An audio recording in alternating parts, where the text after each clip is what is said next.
Good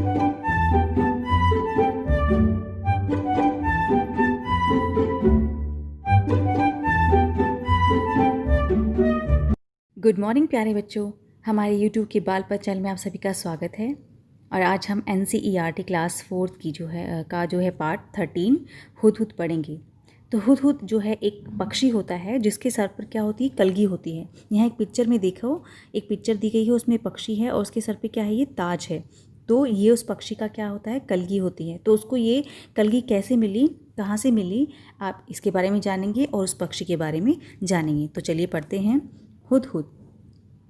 Hudhud को कलगी कैसे मिली, जो ये हुदहुद पक्षी है उसको कलगी कैसे मिली।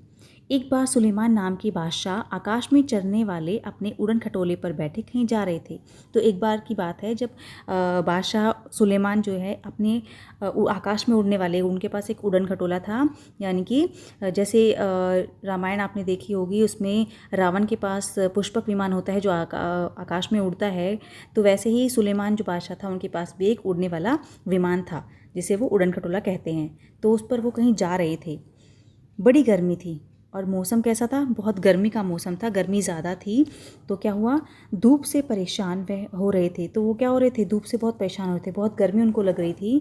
तो आकाश में उड़ने वाले गीधों से उन्होंने कहा कि अपने पंखों से तुम लोग मेरे सर पर छाया कर दो। तो आकाश में जब वो उड़ रहे थे तो वहाँ पर बहुत सारे गीध जो भी एक पक्षी होते हैं वो उड़ रहे थे, वो आकार में बड़े होते हैं। तो उन्होंने जो है गीधों से मदद मांगी कि तुम लोग क्या करो, मेरे ऊपर थोड़ी छाया कर दो अपने पंखों से। लेकिन पर गीधों ने ऐसा करने से मना कर दिया। लेकिन जो गीध थे उन्होंने कहा कि वो ये आपकी हेल्प नहीं करेंगे।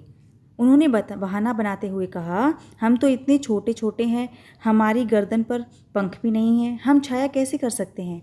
तो उन्होंने बहाना बनाते हुए सुलेमान जी से कहा, बादशाह से कहा कि हम बहुत छोटे छोटे हैं और हमारी गर्दन पर पंख भी नहीं है, तो हम छाया कैसे कर सकते हैं, हम छाया नहीं कर सकते हैं।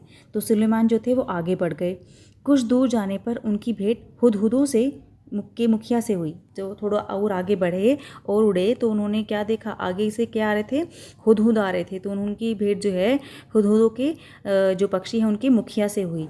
तो सुलेमान ने उनसे भी मदद मांगी। सुलेमान बादशाह ने उनको भी कहा कि मुझे बहुत गर्मी लग रही है, बहुत धूप लग रही है, तो तुम मेरी क्या कर दो, थोड़ी मदद कर दो। तो वह चतुर था। तो वह जो हुदहुद जो मुखिया था वो बहुत चतुर था और उसने फ़ौरन अपने दल से के सभी हुदहुदों को इकट्ठा करके बादशाह सुलेमान के ऊपर छाया कर दी। तो जो हुदहुद थे उन्होंने क्या किया, बादशाह सुलेमान के ऊपर उन्हें छाया कर दी। तो सुलेमान बोले, मैंने गीधों से भी मदद मांगी थी, वे मेरी मदद कर सकते थे पर उन्होंने मेरी मदद नहीं की। तो उन्होंने कहा कि मैंने गीधों से भी मदद मांगी थी लेकिन उन्होंने मेरी मदद नहीं की, कर सकते थे लेकिन उन्होंने की बादशाह की मदद नहीं की। तुम गीधों से छोटे हो पर चतुर अधिक हो। तुम जो है गीधों से आकार में छोटे हो लेकिन तुम बहुत चतुर हो। तुम सबने मिलकर मेरी सहायता की है। तो सबने गीधों ने मिलकर जो है सुलेमान बादशाह की सहायता की। तो आगे सुलेमान जी कहते हैं कि मैं तुमसे बहुत प्रसन्न हूँ। तो सुलेमान जो बादशाह थे वो जो है हुदहुदों से बहुत खुश हो गए, प्रसन्न हो गए। मैं तुम्हारी कोई इच्छा पूरी करूँगा, बताओ तुम्हारी क्या इच्छा है। तो उन्होंने कहा कि मैं तुम्हारी जो है कोई इच्छा पूरी करूँगा, तुम मांगो मुझसे क्या मांगते हो। तो मुखिया ने कहा, जो हुदहुद के मुखिया थे, पक्षियों के मुखिया थे, उन्होंने कहा, महाराज मैं अपने सभी साथियों से सलाह करने के बाद अपनी इच्छा बताऊंगा। कि मैं अपने जो साथी हैं उनसे सलाह मशवरा करूंगा कि हमें क्या चाहिए, तो फिर मैं आपको बता दूंगा। मुखिया ने साथियों से सलाह करने के बाद कहा, महाराज यह वरदान दीजिए कि हमारे सर पर आज से सोने की कलगी निकल आए। तो उन्होंने, जो मुखिया ने अपने और साथियों से वार्तालाप की, बातचीत की और सलाह ली कि हमें क्या मांगना चाहिए। तो सब ने कहा कि हमें महाराज से जो है ये वरदान मांगना चाहिए कि हमारे सर पर क्या हो, सोने की कलगियाँ निकलाए। तो क्या हुआ, बादशाह हंसे और बोले, बादशाह को हंसी आ गई। उन्होंने कहा, मुखिया इसका फल क्या होगा, यह तुमने सोच लिया है। तो बादशाह जानते थे कि इसका फल क्या होगा, बुरा होगा, क्योंकि सोने के लिए तो कोई भी पक्षी को मार सकता है।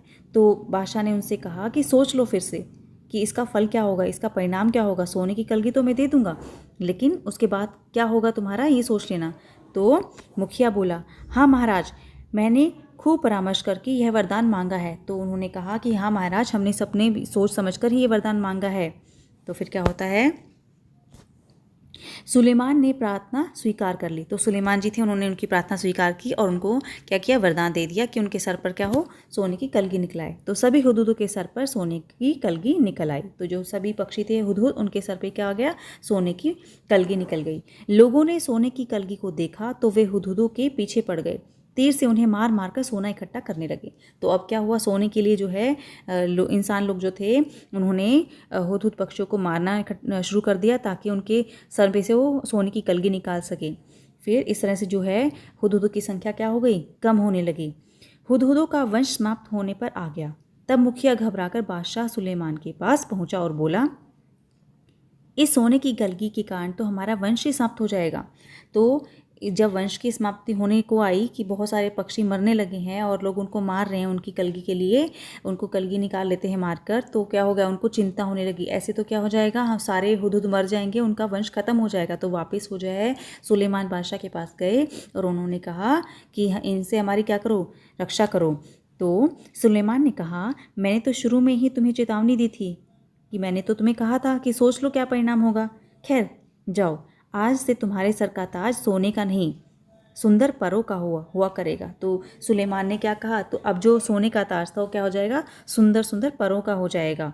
और जो है तभी से हुदहुदों के सर पर सोने का यह ताज कलगी शोभा पा रहा है। तो तब से पहले सोने का ताज था, उसके बाद क्या हुआ, ये जो है सुंदर परों का ताज कलगी जिसे कहते हैं शोभा पा रहा है। तब से उनके सर पर ये कलगी है। ये पिक्चर दिख रही है आपको, इस पिक्चर में भी इनका सर पे ताज है।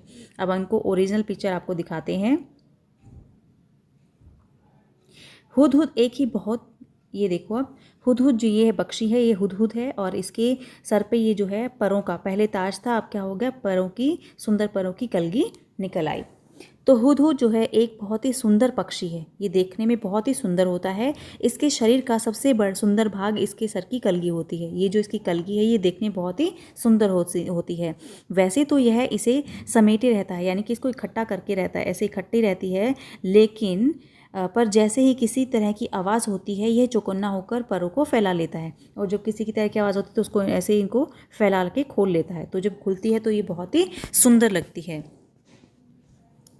तब यह कलगी देखने में हूबहू किसी सुंदर पंखी जैसी लगने लगती है। तो जब ये खुल जाती है तो ये बहुत ही सुंदर पंखी जैसी दिखती है। इसी कलगी के बारे में तुमने भी एक सुंदर कहानी भी पढ़ी है। तो इस अभी हमने जो कहानी पढ़ी कि जो हुदहुद पक्षी है उसको कलगी कहाँ से मिली, तो वो हमने अभी सुंदर कहानी पढ़ी है। हुदहुद का सारा शरीर रंग बिरंगा और चटकीला होता है। ये दिख रहा है आपको, इनका शरीर जो होता है पूरा रंग बिरंगा होता है, कहीं से बादामी रंग है, कहीं काला है, कहीं सफ़ेद है और सुंदर कलगी इसके सर पे है। तो इनका शरीर क्या होता है, सुंदर रंग बिरंगा होता है और चटकीला होता है। पंख काले काले होते हैं, देखो पंख इसके कैसे हैं, काले काले पंख होते हैं, जिन पर मोटी सफ़ेद धारियाँ बनी होती है। इस पर मोटी मोटी जो है पंखों पर क्या बनी है, धारियाँ बनी हुई हैं। गर्दन का अगला हिस्सा बादामी रंग का होता है। तो ये पक्षी के गर्दन का जो रंग है का हिस्सा है वो कैसा है, बादामी रंग का होता है। चोटी भी बादामी रंग की होती है, इनकी चोटी जो होती है वो भी बादामी रंग की होती है, मगर उसके सर पर काले और सफ़ेद होती है। उसके जो सर है ये देखो, इसकी चोटी कैसी है, बादामी रंग की है, लेकिन इसके ऊपर क्या है, ये जो ऊपर का हिस्सा है वो काले सफ़ेद रंग का है। दुम का भी भीतरी हिस्सा सफ़ेद और बाहरी हिस्सा काले रंग का होता है। अभी जो पिक्चर देखी थी, देखो दुम मतलब पीछे का हिस्सा काला और सफ़ेद होता है, यहाँ पे दिख रहा है ना, ये काला और सफ़ेद होता है। और बाहरी हिस्सा काला सफ़ेद होता है। और चोंच पतली, इसकी जो चोंच होती है पतली, लंबी और तीखी होती है। तो हुदहुद पक्षी की चोंच कैसी होती है, पतली होती है, लंबी होती है और तीखी यानी कि पैनी होती है। इस चोंच से यह आसानी से ज़मीन के भीतर छुपे हुए कीड़े मकोड़ों को ढूंढकर निकालता है। तो ये पैनी चोंच किस लिए होती है इसकी, कि ज़मीन के अंदर ये ज़मीन के अंदर तक अपनी चोंच को डाल सकता है, उसके वहाँ से वो कीड़े मकोड़े और ये छोटे छोटे इंसेक्ट्स होते हैं उनको निकालता है खाने के लिए, ठीक है। और इनकी चोंच नाखून काटने वाली नहरनी से बहुत मिलती है। जो नाखून काटने वाला नेल कटर होता है उससे इनकी चोंच बहुत मिलती है। और शायद इसलिए कहीं कहीं इसे हजामीन चिड़िया के नाम से भी पुकारते हैं। तो कई जगह जो है हुदहुद को जो है हजामीन चिड़िया के नाम से भी पुकारा जाता है। क्यों, क्योंकि ये जैसे जो नाई होता है वो क्या करता है, हजामत करता है, हजामत बनाता है तो किससे, अपने औजारों से। तो वैसे ही इसकी जो चोंच होती है वो बहुत ही तीखी होती है, पैनी और लंबी होती है, एक कैंची की तरह होती है। तो कई जगह जो है इसकी चोंच के कारण से लोग जो हैं वो हजामीन चिड़िया के नाम से भी इसको पुकारते हैं। हुदहुद हमारे देश के सभी भागों में पाए जाते हैं। तो हुदहुद जो पक्षी है वो हमारे भारत देश के ज़्यादातर सभी भागों में पाया जाता है। तुमने इसे अपने घर के आसपास अपनी तीखी चोंच से ज़मीन खोदते हुए अवश्य देखा होगा। तो बच्चों, आपने इस पक्षी को, इस तरह से पक्षी को जो है आपने अपने घर के आसपास ज़मीन को खोदते हुए देखा होगा। बोलते समय यह 3 बार हुप हुप हुप सा कहता है।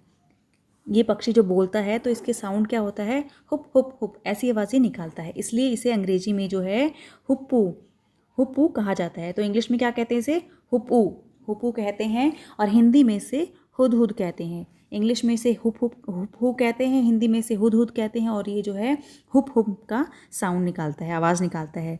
दूब में कीड़ा ढूंढने कारण हमारे देश में कहीं कहीं से पदुबया भी कहते हैं। अब दूब होती है घास। अब घास में जो है लंबी लंबी घासों में ये क्या करता है, अपनी लंबी चोंच से कीड़े ढूंढता है, कीड़े निकालता है खाने के लिए। तो इसलिए कई जगह पर इसे पदुबया भी कहा जाता है। और सुंदर कलगी की वजह से, क्योंकि इसके सर पे सुंदर कलगी है, देखो ये, इसकी वजह से कुछ देशों में के लोग जो हैं इसे शाह सुलेमान कहकर भी पुकारते हैं। कई देश के लोग जो हैं इसे शाह सुलेमान कहकर भी पुकारते हैं, क्योंकि इनकी जो ये कलगी है किसने दी थी, शाह सुलेमान जी ने दी थी, बादशाह सुलेमान ने दी थी। अब सुनो, मादा हुदहुद 3 से 10 अंडे देती है। तो मादा हुदहुद जो होती है वो कितने अंडे देती है, 3 से 10 तक अंडे देती है। जब तक बच्चे अंडे से बाहर नहीं निकल आते वह अंडों पर बैठी रहती है, हटती नहीं। तो जब तक अंडों में से बच्चे बाहर नहीं निकल के आते तो जो हुदहुद पक्षी की है, मादा पक्षी है, वो अंडों के ऊपर बैठी रहती है, वहाँ से वो हटती नहीं है। नर वहीं भोजन लाकर उसे खिला जाता है। अब जो नर पक्षी होता है, नर हुदहुद होता है, वो मादा हुदहुद को वहीं पर अपने घोंसले में जहाँ चिड़िया अंडों के ऊपर बैठी रहती है वहीं बैठा रहता है, वहीं उसको खाना खिलाकर चला जाता है। पर दोनों में से कोई भी घोंसले की सफाई नहीं करता। लेकिन ना तो मादा हुदहुद और ना ही नर हुदहुद में से कोई भी जो है घोंसले की सफाई नहीं करते हैं। तो संसार के विख्यात पक्षियों में एक है यह हुदहुद। संसार में, वो पूरे वर्ल्ड में जितने भी फेमस जो बर्ड्स हैं, पक्षी हैं, उनमें से एक पक्षी हुदहुद है जो बहुत जाना जाता है। यह अपनी सुंदरता के लिए तो मशहूर है, पर इसे पालतू नहीं बनाया जा सकता। ये बहुत सुंदर है, अपनी सुंदरता के लिए तो मशहूर है ये, लेकिन इसको हम लोग पेट, अपना पालतू जानवर नहीं बना सकते, अपना पालतू पक्षी नहीं बना सकते। और ना ही इसकी बोली में मिठास है। और जब ये हुप हुप हुप बोलता है तो वो मीठा नहीं लगता, मीठा नहीं बोलता है, तो इसको हम अपना पेट नहीं बना सकते। लेकिन ये विश्व के जो फेमस बर्ड्स हैं उनमें से एक है। तो बच्चों, अब हम इसके क्वेश्चन आंसर देखते हैं।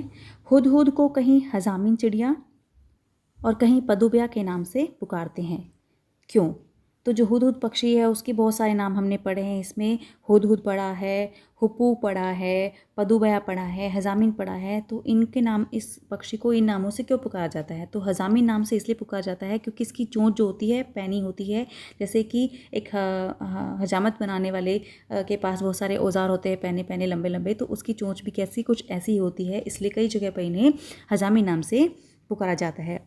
पदुबया, पदुबया इसलिए पुकारा जाता है क्योंकि ये दूब जो होती है, घास में से भी जो अपनी लंबी चोंच डालकर कीड़े निकालने का काम करते हैं, निकालते हैं और खा लेते हैं। तो इसे कई जगह जो है पदुबया के नाम से भी पुकारते हैं।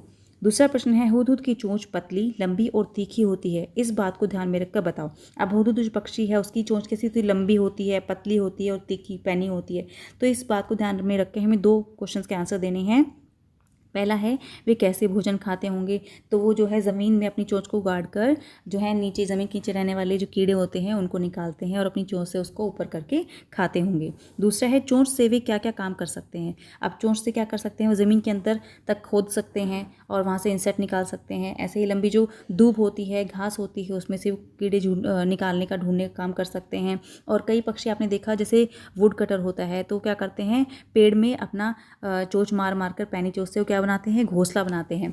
तो ऐसे ये भी अपनी घोंसला बनाने के लिए किस चीज़ को खोदने के लिए जो है अपनी चोंच का इस्तेमाल कर सकते हैं। तो इस तरह से आज हमने जो पाठ पढ़ा हुदहुद, उसमें एक पक्षी के बारे में पढ़ा जो देखने में बहुत सुंदर होता है। उसके सर पे एक कलगी होती है और उसे विभिन्न नामों से पुकारा जाता है और भारत में जो है वो विभिन्न भागों में पाया जाता है। और ये विश्व के जो फेमस पक्षी होते हैं उनमें से एक है। तो इस तरह जो हमने आज चैप्टर पढ़ा वो आपको कैसा लगा? अगर अच्छा लगा तो लाइक करें, शेयर करें एंड सब्सक्राइब करें।